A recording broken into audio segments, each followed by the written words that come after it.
మేడ్చల్ జిల్లా Jawahar Nagar police station పరిధిలోని అరుణోదయ కాలనీలో ఓ ఇంటిని గుల్ల చేసిన దొంగలు.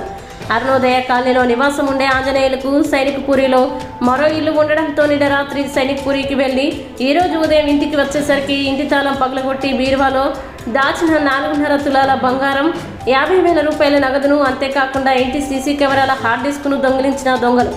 ఇంటి యజమాని ఫిర్యాదు మేరకు ఈ సంఘటన స్థలానికి చేరుకున్న జవహర్ నగర్ పోలీసులు కేసు నమోదు చేసుకుని దర్యాప్తు చేస్తున్నారు.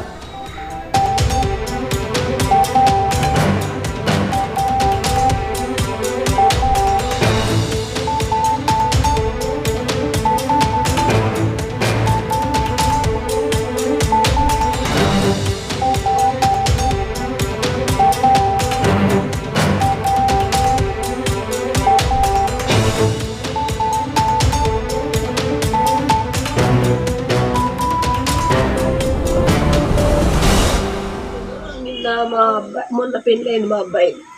మా అబ్బాయికి పెళ్ళి అయ్యి 18వ తారీఖు పెళ్ళి అయింది. ఇంకా నిన్న మేము ఒడిబియ్యాలు పెట్టుకున్నాం. సైనిక్పూర్లో ఉంటాం మా బాబు. ఇట్లా మేము అందరం అక్కడ ఉంటాం, కానీ అక్కడ ఇల్లు ఉంది అనేసి ఇక బాబు పెళ్ళి చేసినాము. ఒడిబియ్యాలు పెట్టుకుంటామని నిన్న 8 గంటలకు ఇక్కడ చిన్నబాబు ఉండే వచ్చిన చుట్టాలు ఉంది ఇక్కడికి. అక్కడికి వచ్చి 8 గంటలకు వచ్చేసరికి ఇక మా ఆయన డ్యూటీకి వెళ్తాను. మళ్ళీ పొద్దున్న లేచి ఆయన ఇంటికి వచ్చేసరికి గేటు దుంకినట్టు గేటు తాళం వేసినట్టే ఉంది. ఇంటికి వచ్చిర్రు, ఇల్లు తాళం బలగొట్టేసారు. 4.5 తులాల బంగారం తీసుకుని 50,000 ఎట్లా వచ్చిన మాట న్యాయం చేయాలి.